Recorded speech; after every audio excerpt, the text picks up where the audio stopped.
Queridos, eu quero convidar você a abrir a sua Bíblia no livro de 1 Samuel, capítulo 1. Hoje nós estamos num dia de celebração pelas mulheres. E essas três últimas semanas, foram semanas tão difíceis para a gente, que é humano, em ver tantas coisas acontecendo com tantas mulheres. Eu estou acompanhando de longe mais uma menina que foi esfaqueada em São Gonçalo. Ela está se recuperando. Além disso, a gente teve o caso dessa jovem, dessa adolescente recentemente. E uma coisa que me deixou muito triste sobre algo que eu vi na internet, nos comentários, foi quando os rapazes que foram criminosos, que foram presos, e nos comentários muitas pessoas falaram assim: vai virar mulherzinha na cadeia. Não sei quantos viram isso. E isso é algo tão ruim de se ouvir, porque a gente está falando que eles vão se tornar algo que eles cometeram por mulheres. Então a gente vê o quanto a nossa sociedade está perdida, e a gente me entristece, mas não me impressiona, porque a gente sabe que, como diz a palavra, no final dos tempos o amor de muitos se esfriariam, e a gente vê uma falta de amor e de cuidado com as pessoas que estão à nossa volta.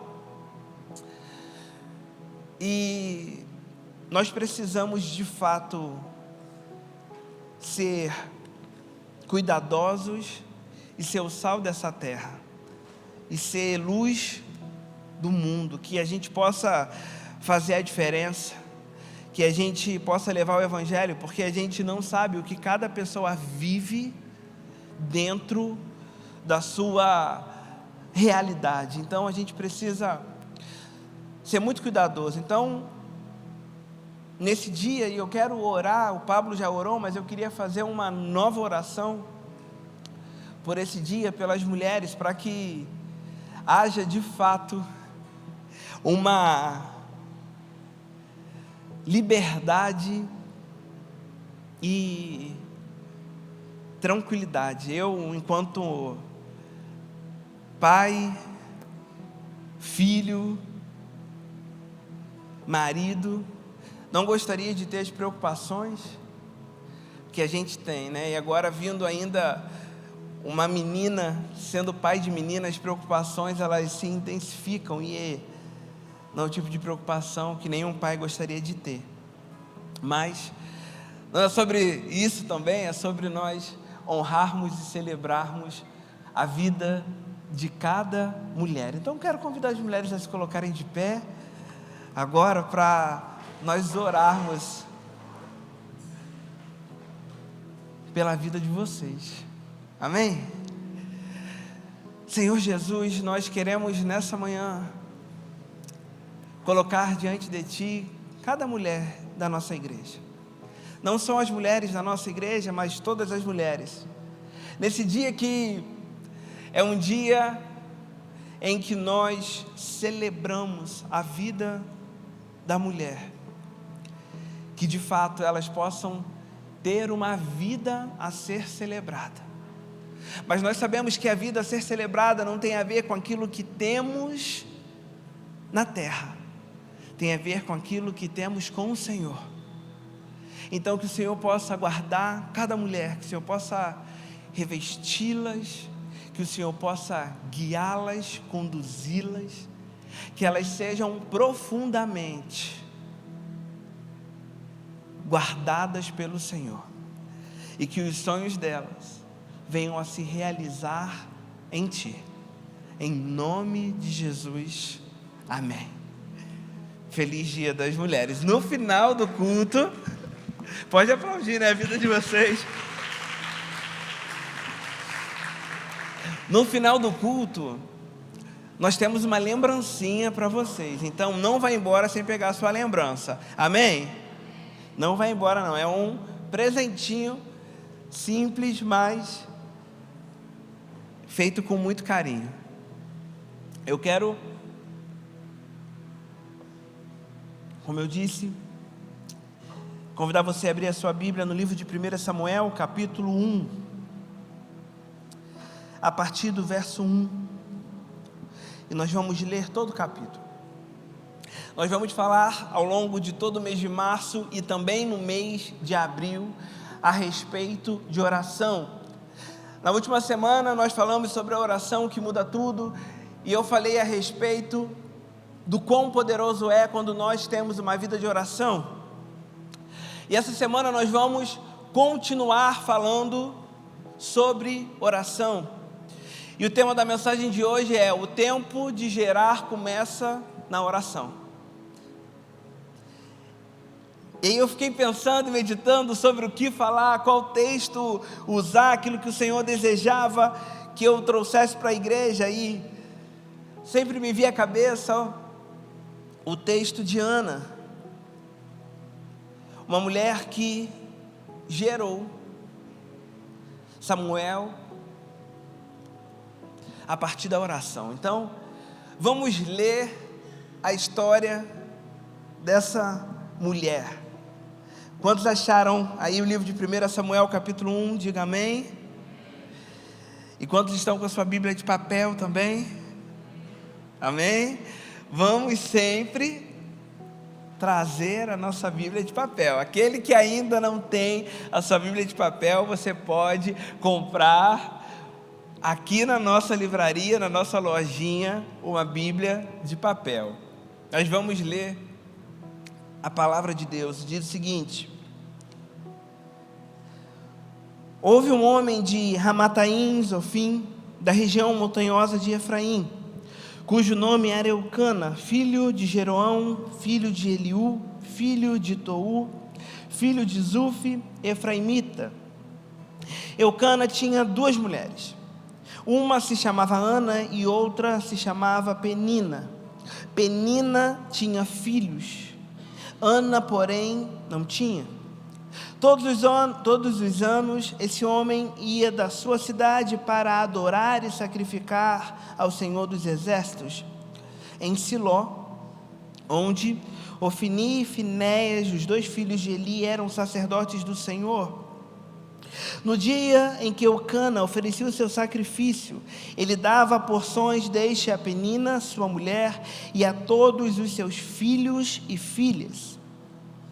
A Ana, porém, dava uma porção dobrada, porque ele a amava, mesmo que o Senhor a tivesse deixado estéril. Penina, sua rival, a provocava excessivamente para a irritar, porque o Senhor, e veja bem, porque o Senhor a tinha deixado sem filhos. Isso acontecia ano após ano. Todas as vezes que Ana ia à casa do Senhor, a outra a irritava. Por isso Ana se punha a chorar e não comia nada. Então Eucana, seu marido, lhe disse: Ana, por que você está chorando? E por que não quer comer? E por que está tão triste? Será que eu não sou melhor para você do que 10 filhos? Certa vez, após terem comido e bebido em Siló, Ana se levantou, quando o sacerdote Eli estava sentado na sua cadeira, junto ao pilar do templo do Senhor. E Ana, com a amargura de alma, orou ao Senhor e chorou muito.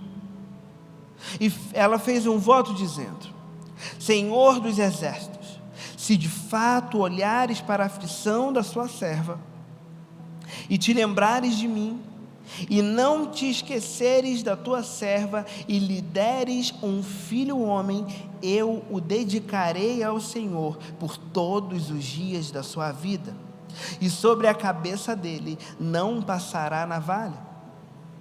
Ana continuava a orar diante do Senhor, e o sacerdote Eli começou a observar o movimento dos lábios dela, porque Ana só falava em seu coração. Os seus lábios se moviam, porém não se ouvia voz nenhuma. Por isso Eli pensou que ela estava embriagada e lhe disse: até quando você vai ficar embriagada? Trate de ficar longe do vinho. Porém Ana respondeu: não, meu senhor, eu sou uma mulher angustiada de espírito.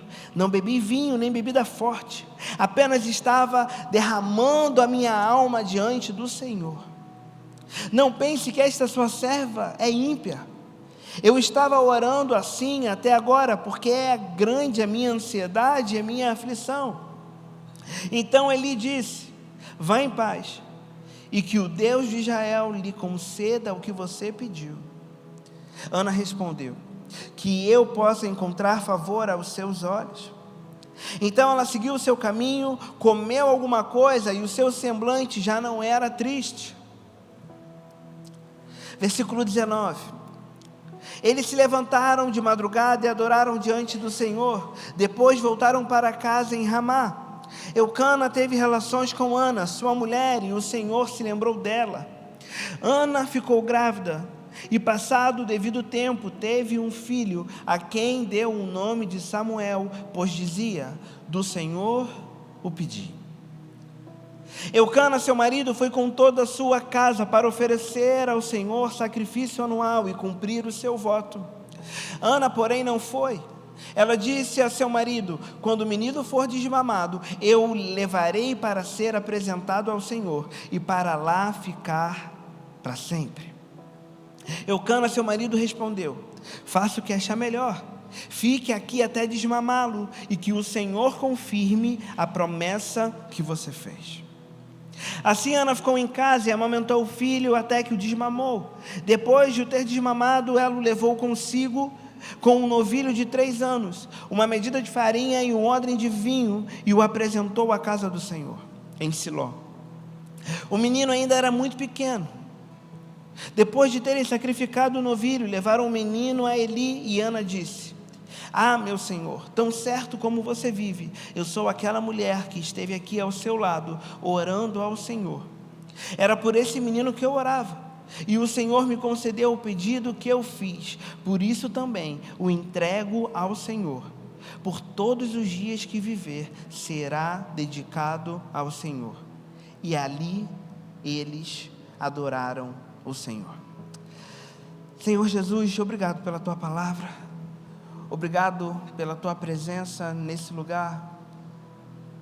Que o Senhor possa falar aos nossos corações nessa manhã. Pai, nós desejamos ser profundamente tocados pela tua palavra. Que possamos entender a importância daquilo que geramos na oração, sobre aquilo que vivemos em oração, sobre aquilo que precisamos entender no Senhor, através da oração. Fala com a gente, em nome de Jesus, amém. Esse texto, ele é muito conhecido, acho que todos já leram, todos já ouviram a história, talvez não conhecesse tão profundamente a história de Ana, mas todos conhecem a história de Samuel, do profeta Samuel, aquele que foi profundamente ativo no reinado de Davi, aquele que confrontava Davi, aquele que ungiu Davi, aquele que cobria Davi. E a primeira coisa que a gente precisa entender a respeito da oração é que nós precisamos entender em Deus o porquê pedimos aquilo que pedimos. Às vezes nós colocamos muitas coisas diante do Senhor, às vezes pedimos muito a Deus, e como eu falei na última semana, nós às vezes não recebemos aquilo que pedimos porque nós queremos usar para o nosso próprio prazer, para o nosso benefício, para a nossa própria vantagem, para aquilo que a gente acha que é bom, para aquilo que a gente acha que vai fazer bom para a gente, vai fazer bem para a gente, e a gente se esquece de verificar se aquilo que estamos pedindo na verdade vai ser para algo que vai além de nós. Às vezes a gente pede ao Senhor algumas bênçãos, dizendo assim: Senhor, abre tal porta, faz tal coisa, Senhor, opera tal milagre. Quando é campanha de milagres e de receber, todo mundo vem, sim ou não? Todo mundo gosta. Às vezes você faz campanha, não sei das quantas, todo mundo vem, porque está todo mundo atrás da bênção. Sim ou não, gente? Todo mundo está atrás de receber algo. Todo mundo está atrás de milagre, todo mundo está atrás de ganhar, está todo mundo atrás de receber. Mas deixa eu te fazer uma pergunta: quantos estão atrás de entregar aquilo que orou? Quantos estão dispostos a entregar aquilo que tanto pediu ao Senhor? Que tanto disse: Senhor, a minha alma está angustiada, a minha alma está aflita, a minha alma está preocupada, eu não tenho vontade de comer, eu não tenho vontade de beber, tamanha é a angústia do meu coração. E sabe, eu penso e creio que um dos motivos de Ana ainda não ter gerado a época enquanto estava aflita é porque, caso ela recebesse aquilo que estava pedindo, muito provavelmente o filho dela seria o Deus dela. Quantas pessoas não pedem para Deus determinadas coisas e quando recebem fazem disso o seu próprio Deus? Você pede tanto ao Senhor uma casa de praia, e é maravilhoso ter casa de praia, mas você simplesmente começa a abandonar tudo por conta da casa de praia. Você quer tanto curtir o final de semana, você quer tanto desfrutar do seu trabalho, e você se esforça para isso. Mas quando você recebe aquilo que você tanto orou, isso acaba sendo Deus da sua vida. Você acaba abrindo mão de caminhar com o Senhor, você já não está mais na igreja, você já não está mais nos mesmos círculos que você andava. Tem gente que a gente tem que parar de andar mesmo. Mas tem gente que abandona algumas pessoas simplesmente porque subiu de nível, porque está em outro patamar. Então, uma vez que eu recebo aquilo que pedi,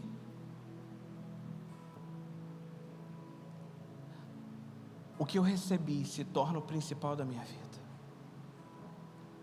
Então a gente precisa realmente avaliar o nosso coração para saber se aquilo que estamos pedindo diante do Senhor vai se tornar um Deus na nossa vida.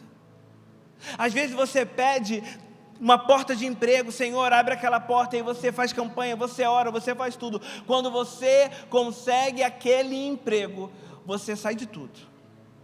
Você não quer servir mais na igreja, você não quer mais se preocupar com nada, e aí você dá lugar a tudo, se enfim tudo. Tem plantão que vai pagar R$1.000 no domingo, você não pensa duas vezes, você quer.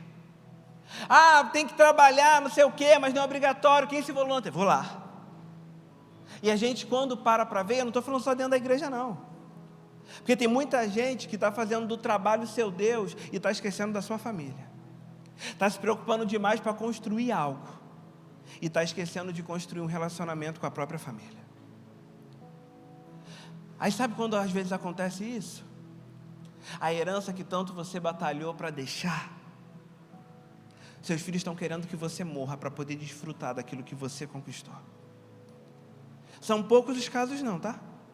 Tem muita gente que não vê a hora dos pais morrerem para poder tomar conta daquilo que o pai construiu. Por quê? Porque o pai a vida inteira ensinou que o que é importante era o trabalho, era o dinheiro, não era o relacionamento. Tem gente que é apegado ao dinheiro. O Deus é o dinheiro. Então assim, eu preciso trabalhar, focar muito para ganhar dinheiro, preciso ganhar dinheiro. Eu tenho meu pai, falecido já, que tudo era dinheiro. Pensa no mão de vaca, meu pai. Rapaz, minha mãe sabe, a gente sabe o que a gente passou. Aí tinha lá o dinheirinho dele guardado, tinha lá as coisas dele, mas tu não podia pedir um nada para meu pai, ele nunca tinha dinheiro. Sabe aquela pessoa que tu fala assim, pai, não tem dinheiro. Caraca, como é que pode? O homem trabalhou a vida inteira, fez lá, não era rico, mas fez lá o pé de meia dele. Teve uma crise, um surto. O surto dele era que tinham pegado o dinheiro dele, tinham pegado o dinheiro dele, tinham pegado o dinheiro dele, tinham pegado o dinheiro dele. Tá bom, levei no médico, a igreja aqui acompanhou um pouco como foi, internamos ele numa casa para tratamento mental e tudo mais, ficou um tempo internado. Sabe o que aconteceu? Roubaram o dinheiro todo dele. As contas dele estavam todas zeradas. Não sabemos quem fez. Aí eu pensei, vou atrás, não vou atrás, estava nessa com meu irmão, vamos atrás, vamos, não vamos. Falei, quer saber? Não vou atrás não. Não batalhei nada para conseguir, era dele. Demos o nosso jeito, conseguimos cuidar dele e tal.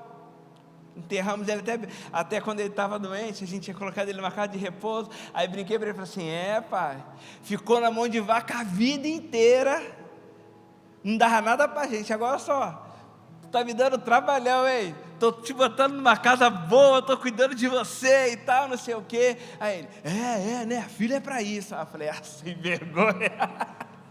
Falei, ô bicho sem vergonha, rapaz. No final das contas, aquilo que era o Deus dele, foi o que fez ele entrar em colapso.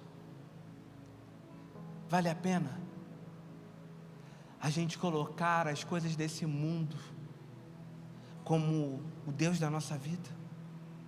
Às vezes relacionamentos que a gente tem, seja de amizade, seja conjugal, seja de pai para filho, de filho para pai,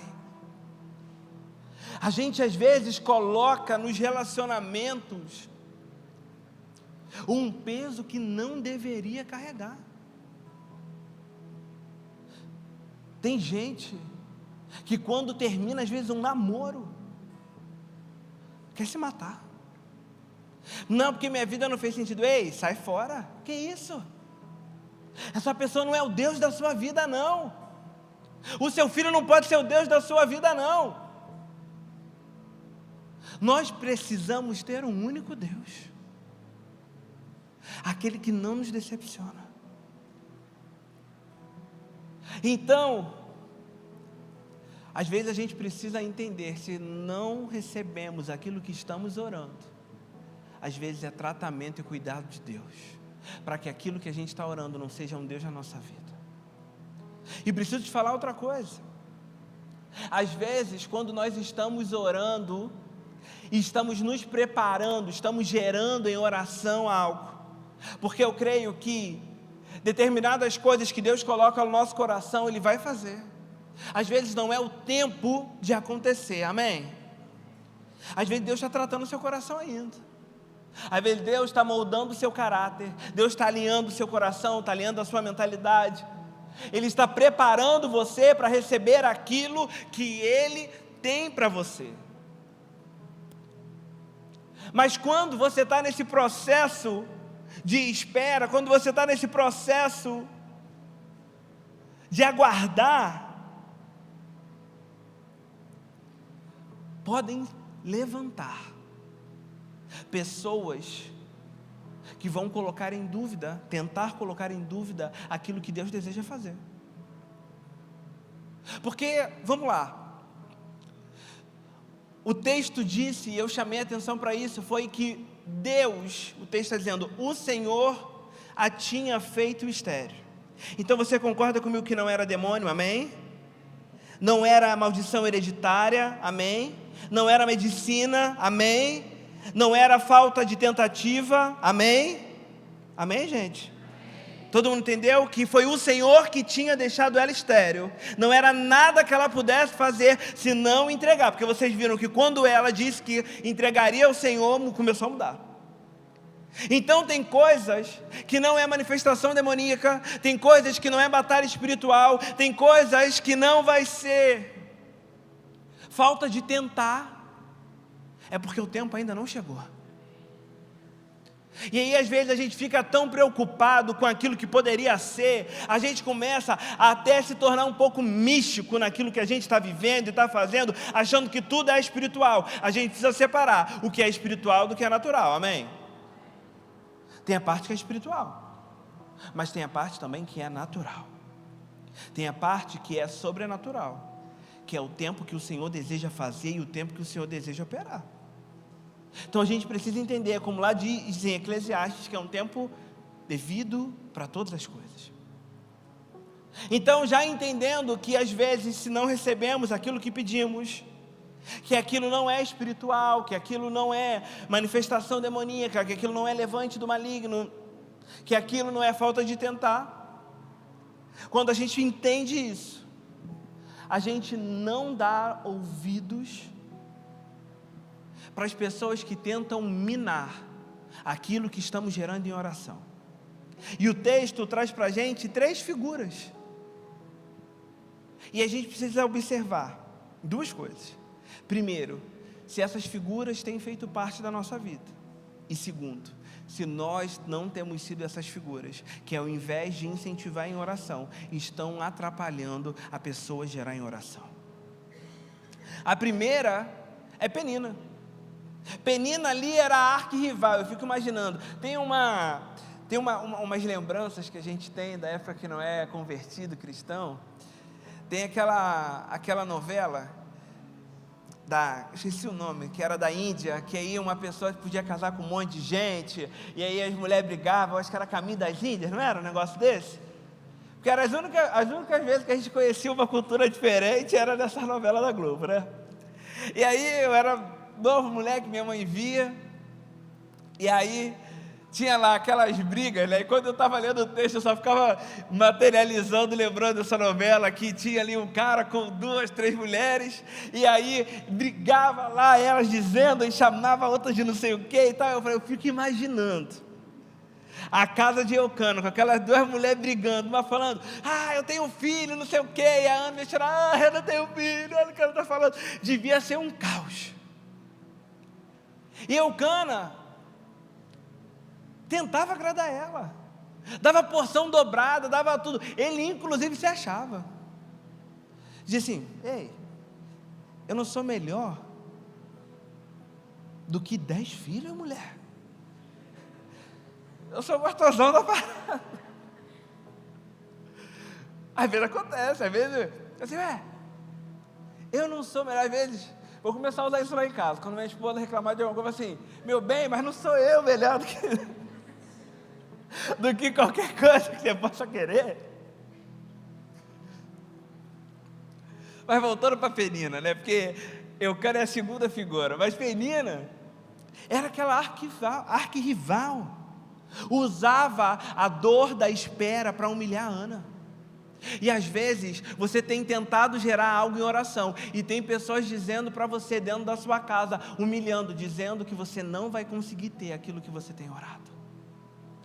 Mas isso não pode colocar em dúvida, porque se foi Deus que ainda não permitiu, você precisa se preparar para quando Ele permitir. O problema nosso é que a gente para no meio do caminho, quando a gente começa a dar ouvidos às pessoas que ainda não entenderam, e talvez nunca vão entender aquilo que Deus deseja fazer, e vão sempre tentar humilhar você, vão sempre tentar parar você, vão sempre tentar jogar na tua cara aquilo que está faltando. Mas deixa eu te falar uma coisa: não deixe que essas pessoas, não deixe que Peninas atrapalhem a sua oração. Não deixem que essas pessoas atrapalhem aquilo que você vai gerar. A gente também tem a figura de Eli, o religioso, aquele que julgou ela sem conhecer a sua dor, atacando ela no lugar onde ela devia abrir o coração. Às vezes, infelizmente, dentro da igreja, vão ter pessoas que vão tentar jogar terra naquilo que você tem orado. Mas cuidado para que você não seja a pessoa que está jogando terra na oração de alguém. Porque a gente achar que está sendo jogado terra é mole, mas reconhecer que as palavras que nós temos lançado sobre a vida das pessoas também têm sido palavras contra aquilo que ela está gerando no Senhor é mais difícil. Sim ou não? Às vezes a gente olha para alguém, a gente olha o que alguém está enfrentando, a gente olha o que alguém está passando e volta a dizer, fala, isso daí é batalha espiritual. A gente acaba se tornando, sabe igual quem? Igual os amigos de Jó. Jó, tu deu brecha, hein? Jó, tu deu brecha. Fulano de tal, onde é que está errado na tua vida aí para estar acontecendo isso? Que mole que tu deu, que pecado que tu cometeu, confessa aí, cara, tem alguma coisa errada. Se tu tem tentado tanto e não tem conseguido, alguma coisa errada tu tem feito. Às vezes a gente não fala, mas pensa, sim ou não? A gente olha para a vida de alguém, e aí quando a gente é pastor então, aí a pessoa vem conversar com a gente não julga, sempre fala assim, a gente não julga, mas a gente avalia. Não julga, sabe aquela trend, né, do trabalho, né? Não julgo, né? Eu esqueci como é que é, mas tem lá, né? Não julgo, enfim. Sou péssimo com essas coisas. Aí, quando as pessoas falam alguma coisa, não sei o que, aí tu já pensa assim, isso daqui é brecha disso, é brecha daquilo. Tu já vai montando ali um mapa para ver como é que você vai atuar naquilo. E no final das contas, Deus está dizendo, ei, não é para você falar nada, não é para você tirar conclusão, porque sou eu que estou trabalhando com aquela pessoa. Então, antes de você criticar e de julgar alguém, sabe o que tem que fazer? Se juntar em oração. Começa a cobrir as pessoas que estão gerando na oração. Às vezes a gente fala assim, às vezes alguém está tentando engravidar, a nossa primeira coisa, não, vai no médico, já fez fertilização, não sei o que, tem caso de sucesso. Ei, vamos orar. Para entender o tempo, para entender se é o momento, para entender se é o propósito, porque eu posso te falar uma coisa, às vezes você vai orar, vai chegar o tempo e você ainda vai ter que fazer fertilização, porque nós cremos que a ciência também é milagre do Senhor, amém? Porque é o Senhor que deu o conhecimento, é o Senhor que vai dando entendimento. Às vezes Ele está dando conhecimento para o ímpio, porque o cristão está muito mais preocupado em avaliar aquilo que Deus está entregando do que viver aquilo que Ele está entregando. Então, a gente tem que tomar cuidado para não julgar a dor do outro, para a gente não julgar aquilo que o outro está passando, está enfrentando. Tem gente que você vai precisar caminhar lado a lado por anos, sem soltar a mão dela. Às vezes é difícil, às vezes é complicado, mas a gente tem que tomar cuidado para não julgar as pessoas. E tem a terceira figura, como eu disse, Eucana. E pessoas como Eucana acham que o que já tem é suficiente, e algo novo que você queira viver é desperdício. Já conheceu gente assim?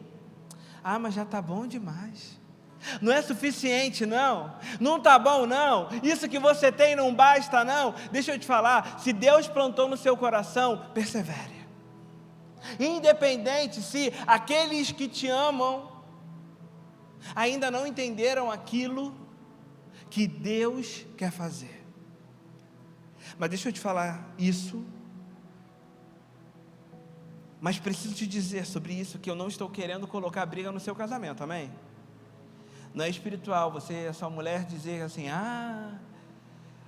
meu marido então não entendeu aquilo que Deus colocou no meu coração, porque eu quero comprar aquele negócio de 10 mil reais. Não estou jogando indireta não, meu amor, jamais. O cara já está ali te denunciando, ainda bem que o Senhor...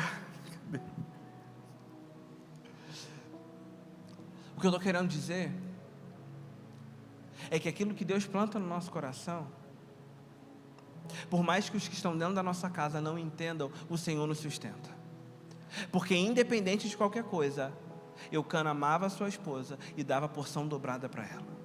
Então eles não viviam em conflito, amém? Eles não viviam brigando, você não é para viver em pé de guerra não. Se teu marido, se tua esposa ainda não entendeu aquilo que você tem, que você entender o que quer viver no Senhor, você precisa orar. Você precisa fazê-lo entender em Deus. Amém, gente? Quantos estão entendendo sobre a importância de gerar na oração e de se manter firme na oração? Amém? A gente precisa permanecer, ainda que todo o cenário diga que não. Mas existe algo que nos coloca ainda mais perto de gerar, que é o entregar. A gente leu no texto, a gente pode voltar a ler. No versículo 11, quando Ana fez um voto, e ela diz: Senhor dos exércitos, se de fato olhares para a aflição da tua serva, e te lembrares de mim, e não te esqueceres da tua serva, e lhes derem um filho homem, eu o dedicarei ao Senhor por todos os dias da sua vida, e sobre a cabeça dele não passará navalha. Ana começa a fazer um movimento de entrega. Senhor, aquilo que eu estou querendo receber não é para mim, mas ao receber eu vou entregar. Será que a gente está disposto a entregar aquilo que Deus colocou no nosso coração, que Ele deseja fazer, mas se nós recebermos no tempo errado, nós tornaremos aquilo que pedimos do nosso Deus? Será que nós estamos dispostos a entregar aquilo que estamos tentando gerar?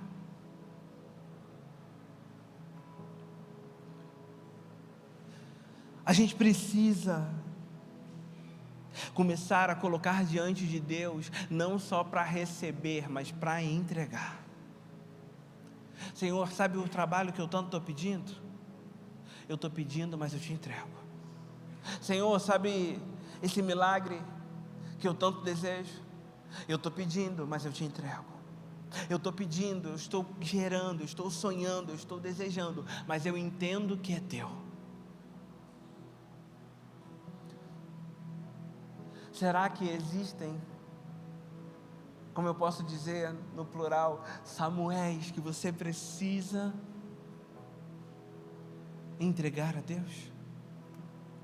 Será que existem coisas que Deus já te entregou e você precisa entregar para Ele? Porque tem desvirtuado e mudado a sua visão daquilo que você precisa fazer? Será que você hoje é capaz de romper com o egoísmo de achar que tudo pertence a você e começar a entregar a Deus aquilo que Ele foi capaz de te dar?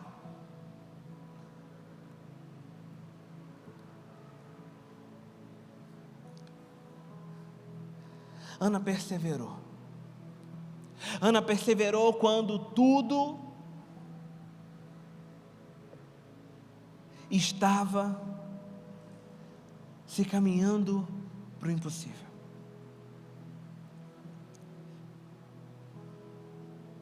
Tem a história de perseverança de alguém que a gente conhece, o Franklin Roosevelt. Ele teve uma doença e ele acabou ficando paralítico, andava numa cadeira de rodas, e todos tentavam dizer para ele que era impossível ele se tornar presidente, porque ele era um cadeirante. E o resultado dele ter perseverado foi que ele foi eleito presidente dos Estados Unidos por 4 vezes. Será que nós estamos dispostos a viver algo sobrenatural a partir da perseverança? Será que estamos dispostos a perseverar assim como Ana e entender o tempo de gerar, mas que o tempo de gerar não é para a gente desistir?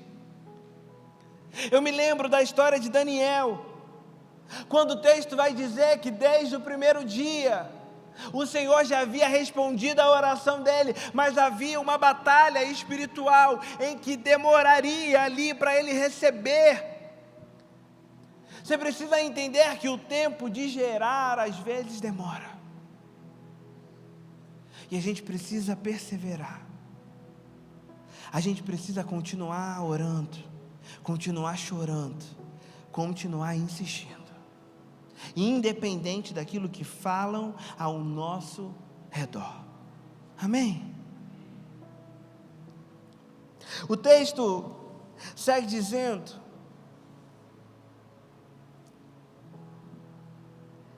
no versículo 18, que ela seguiu o seu caminho, comeu alguma coisa e o seu semblante já não era triste. Depois de perseverar, depois de enfrentar Eli, depois de enfrentar Eucana, depois de enfrentar Penina, depois de enfrentar as oposições que se levantavam contra aquilo que ela tinha desejo de viver, ela fala que eu possa encontrar favor aos seus olhos. E onde já havia tristeza, há esperança. Que o tempo de espera para você seja um tempo de esperança.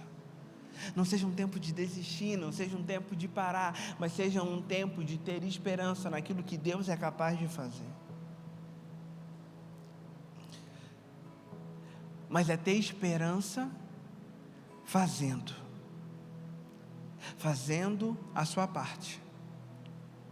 Olha o que está escrito no versículo 19: eles se levantaram de madrugada e adoraram diante do Senhor, depois voltaram para casa em Ramá. Eucana teve relações com Ana, sua mulher, e o Senhor se lembrou dela. Ana ficou grávida e, passado o devido tempo, teve um filho, a quem deu o nome de Samuel, pois dizia: do Senhor o pedi. Quando a gente enfrenta tudo aquilo que tem se levantado contra um plano, um sonho de Deus para nós, a gente precisa se encher de esperança e fazer a nossa parte. Ter esperança não é somente esperar, mas é fazer aquilo que precisa ser feito, crendo que Deus é capaz de fazer o impossível acontecer. Então, se você está no tempo de gerar algo, que você possa ter esperança no Senhor e agir conforme Ele quer que você haja. Eu quero partir para o fim dessa mensagem dizendo que a partir do momento em que nós geramos em oração, o mais difícil é se manter fiel quando o cumprimento da palavra vem. Quantos aqui prometem tantas coisas, quando acontecer, vai mudar? Se isso, não sei o que, sim ou não? Parece promessa de início de ano. Ah, não, porque se tal coisa acontecer, eu vou fazer, não sei o que, sim ou não? O maior desafio para a gente é se manter fiel quando o Senhor responde a nossa oração. Ana tinha o maior desejo de ser mãe, mas acima do desejo de ser mãe, nós precisamos ter o desejo de cumprir o voto que fazemos com o Senhor. Quantas coisas nós falamos para Deus que iríamos fazer quando o Senhor nos abençoasse, e quando Ele nos abençoou, a gente não cumpriu. Quantas coisas nós falamos: não, porque se Deus fizer, eu vou fazer tal coisa, eu vou largar tal vício, eu vou entregar a minha vida a Jesus, eu vou abandonar o pecado. Deus fez, e você cumpriu? Ou você voltou ao estágio de dar ouvido à voz dos outros? E você voltou para o estágio querendo um pouco mais? Porque às vezes a gente testa Deus, sim ou não? A gente fala: Deus, se o Senhor fizer, está feito, minha vida vai mudar. Deus faz. Fala: Deus, mais um passo. É tempo de nós sermos fiéis às palavras que lançamos ao Senhor, porque Ele é fiel com a gente. Ele é fiel para cumprir. A oração precisa gerar em nós fidelidade. Fidelidade de cumprir com aquilo que nós prometemos, porque o Senhor é fiel para cumprir. Na verdade, talvez nessa manhã você precise dar um passo de ser fiel antes mesmo de receber a recompensa que você está esperando. Talvez nessa manhã você precisa tomar uma decisão e de entregar a sua vida a Jesus, e de largar a mão do pecado, largar a mão do que te afasta do Senhor, abrir mão daquilo que o Senhor não quer para você. Ah, pastor, é muito difícil. Eu sei que é. Você acha que eu não tenho renúncia para fazer? Você acha que eu não tenho coisa para abrir mão? Você acha que não tem coisa que eu quero fazer, eu falo não posso? Você acha que tem coisa que eu tento negociar com Deus também não? Todos nós temos renúncias a fazer. Todos nós temos entrega a fazer. Todos nós temos um cumprimento a fazer. O que às vezes vai fazer diferença é decisão. A decisão de permitir, deixar que Deus cuide de nós, quando nós estamos dispostos a entregar tudo para Ele. Porque eu fico pensando, Ana, que quando gerou Samuel, cuidou dele, sabendo que tinha que entregar, ela deve ter chorado, sim ou não? Mas a convicção de que Deus que estava fazendo era maior do que qualquer sentimento que ela poderia sentir. Por isso que o Evangelho não é sobre sentir, não é sobre ter vontade, não é sobre ter desejo, é sobre fazer a vontade de Deus, independente da nossa vontade. Se foi Deus que falou, a gente precisa obedecer. Se foi Deus que nos deu, a gente precisa entregar. Talvez o que você precisa entregar nessa manhã é a sua vida para Jesus. Para de esperar o momento certo, o momento ideal. Dá o primeiro passo, que Ele vai conduzir a sua vida, que Ele vai te ajudar nesse processo, que Ele vai caminhar contigo, Ele vai sustentar você. É tempo de vermos os frutos daquilo que estamos gerando em oração, mas não frutos do Senhor, frutos nossos, das nossas decisões. Que possamos sair daqui nessa manhã tomando a decisão de entregar tudo aquilo que geramos no Senhor. Amém? Eu quero convidar a igreja a fechar os seus olhos, a curvar a sua cabeça. E eu quero fazer uma oração com você. Ninguém precisa ouvir. É você e Deus. E diz assim: Santo Deus, nessa manhã, eu quero entregar a minha vida a Ti,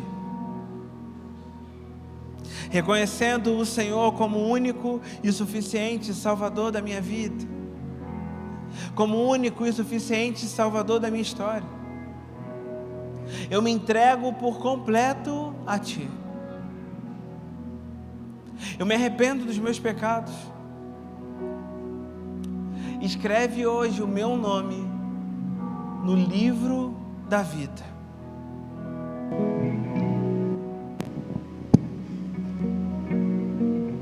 Eu entrego tudo a Ti, em nome de Jesus. Amém.